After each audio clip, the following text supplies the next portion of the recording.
ये देश का पहला ऐसा घोटाला था जिसमें पैसों का खेल नहीं बल्कि मौत का खेल हुआ था।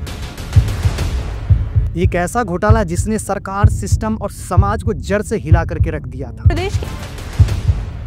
हम बात कर रहे हैं व्यापम घोटाले की। एक ऐसा स्कैम की जिसमें परीक्षा, पुलिस, नेता और लाशें सब एक ही जाल में फंस गए थे। लक्ष्मीकांत शर्मा जो बीजेपी सरकार के पूर्व शिक्षा मंत्री रह चुके थे। लेकिन सवाल यह है कि क्या ये सब चीजें एक इत्तेफाक थी या एक बहुत बड़ी साजिश? तो दोस्तों, आज हम आपके सामने ला रहा हूं व्यापम स्कैम, व्यापम घोटाले की उस सच्चाई को जो आज तक हम सबसे दूर रखा गया और छुपा के रखा गया। आप देख रहे हैं दी अनटोल्ड स्टोरी। मेरा नाम अंकित।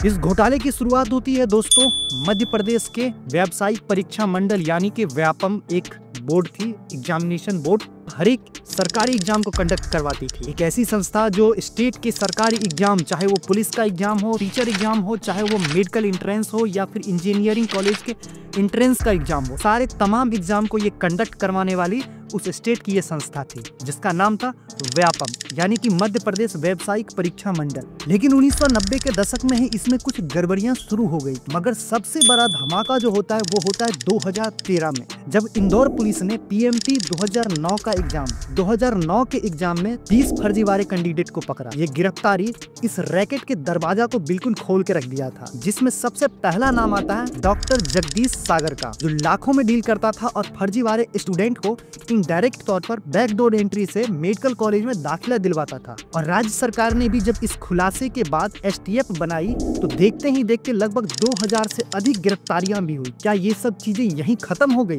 नहीं, यहाँ से असली खेल शुरू होने वाला था, वो था मौत का खेल। चलिए अब जानते उस चेहरा को जो इस खेल के गंदे मास्टरमाइंड की तरह काम किया। जैसा कि हम सभी बचपन से जानते हैं कि हर घोटाले, हर स्कैम के पीछे किसी ना किसी का चेहरा होता है, लेकिन व्यापम में एक चेहरा ऐसा भी था जो सीधा सीधा सत्ता से जुड़ा हुआ था, जिसमें सबसे पहला नाम आता है लक्ष्मीकांत शर्मा जो बीजेपी सरकार के पूर्व शिक्षा मंत्री रह चुके थे और उस समय के व्यापम जो संस्था थी उसके ये प्रमुख प्रभारी भी हुआ करते थे। उन पर ये आरोप लगता है कि उन्होंने कम से कम 15 उम्मीदवार को अपनी सिफारिश पर पुलिस में भर्ती कराया और उनके जो ओएसडी ओपी शुक्ला थे उनके ऊपर भी एसटीएफ ने चैलेंज किया। इन्होंने भी मेडिकल एग्जामिनेशन या मेडिकल में एडमिशन लेने के लिए 85 लाख की रिश्वत ली थी। इतना ही नहीं, एक आईपीएस अधिकारी आरके शिवहरे जिन्होंने पुलिस की भर्ती में गड़बड़ी करवाई और एसटीएफ ने उन्हें 2014 में गिरफ्तार भी किया। और तो और जो MPPEB exam controller Pankaj Trivedi जो थे उनके घर से कई करोड़ कैश रुपए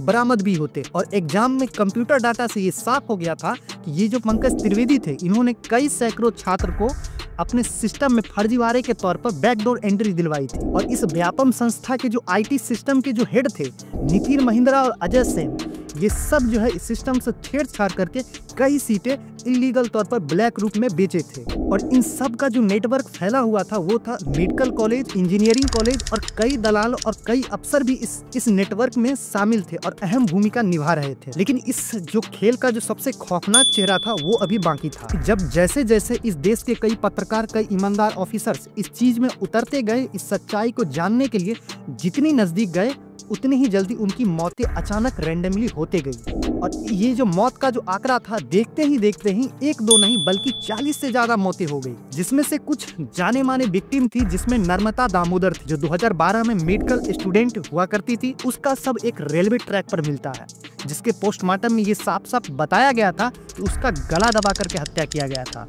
लेकिन पुलिस इसे एक आत्महत्या के तौर पर एफआईआर को दर्ज करती है। इतना ही नहीं, जबलपुर मेडिकल कॉलेज के जो डीन थे डॉक्टर डीके सकाले 2014 में उनकी अर्ध जली हुई अवस्था में बॉडी पाई गई। आज तक के रिपोर्टर अक्षय सिंह जिनका इंटरव्यू के दौरान अचानक से हार्ट अटैक से मौत हो जाती है। और ऐसे ही कई दर्जने ऐसे नाम हैं जो इस सच को जानने के लिए जितने करीब गए उतने ही जल्दी से अपने जान से हाथ को धो बैठा, चाहे वो बंटी सिकरवार हो, चाहे विजय सिंह पटेल हो, चाहे वो शैलेश यादव हो। इनमें से अधिकतर मौतें जो थी वो संदिग्ध रूप में हुई थी, कुछ हार्ट अटैक तो कुछ जलकर तो कुछ खुदकुशी में। लेकिन पुलिस और सरकार, जो मध्य प्रदेश के उस समय सत्ता में बैठी सरकार थी, वो बार बार एक ही बात को दोहराया कि ये सब के सब नेचुरल डेथ है। लेकिन क्या ऐसा लगता है कि ये मुमकिन था या कोई इन्हें चुप करा रहा था? अब चलते हैं उन लोगों के तरफ जिन्होंने इस सच को दिखाने के लिए अपनी हिम्मत दिखाई और उसका खामियाजा भी भुगता। कुछ लोग ऐसे थे जिनकी मौत, जिनका मर्डर तो नहीं हुआ लेकिन थ्रेट उन्हें बहुत मिला। और ये इतिहास गवाह है दोस्तों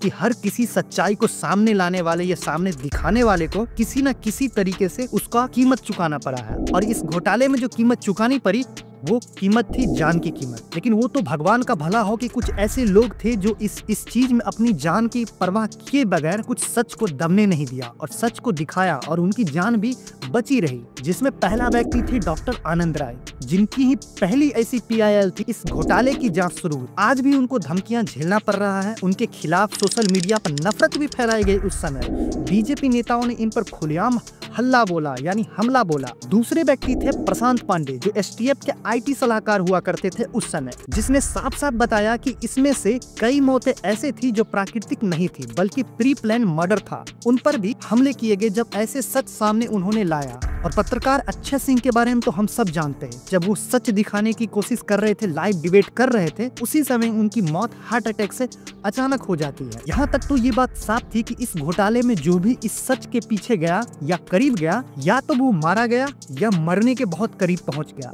लेकिन हमारे आपके मन में ये सवाल उठता है कि जांच एजेंसियां क्या कर रही थी, न्यायपालिका क्या कर रही थी? क्या जांच एजेंसियां इस सच तक पहुंच पाई? क्या दोषियों को सजा मिल पाई? चलिए हम जानते हैं CBI की जांच के बारे में और न्यायपालिका की डिसीजन के बारे में कि इस घोटाले पर न्यायपालिका क्या किया।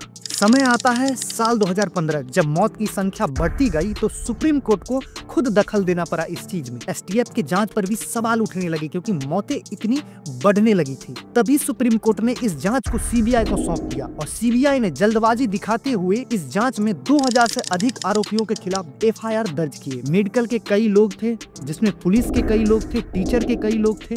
सभी फर्जीवाड़े का यहाँ पर में मेल और एक जाल, बुना हुआ जाल पकड़ में आया, जिसमें न्यायपालिका ने 2019 में 30 दोषियों के खिलाफ सजा सुनाई, जिसमें 7 से 8 साल तक की जेल की सजा सुनाई गई। 2021 में 8 लोग को दोषी ठहराया गया। कुल 31 लोग को अब तक जेल भेजे गए हैं। लेकिन ये सब के सब प्यादे थे। जो मेन लीडर थे, जो इस घोटाले के जो मेन चेहरे थे, वो अभी भी पेरोल पर बाहर घूम रहे हैं और पॉलिटिक्स में, कोई सांसद में तो कोई विधानसभा में बैठा हुआ है। ये घोटाला देश के उस समय इतना बड़ा था कि सोशल मीडिया हो या राजनीतिक प्रतिक्रिया हो, इन सब में 2015 में बिल्कुल भूचाल ला दिया था। चलिए फाइनली अब ये समझते हैं कि क्या ये मुद्दा फाइनली सुलझ पाई या उलझी ही रही। इस घोटाले, इस घटना का जब जैसे जैसे उजागर हुआ, वैसे वैसे राजनीतिक तूल, राजनीतिक तूफान भूचाल के रूप में उठने लगा, जिसमें पार्टी प्रतिपक्ष जो था, कांग्रेस हो या आप हो, ये सारे पार्टियों ने मिलकर के बीजेपी पर ये आरोप लगाया। उस समय जो मध्य प्रदेश के मुख्यमंत्री शिवराज सिंह चौहान थे,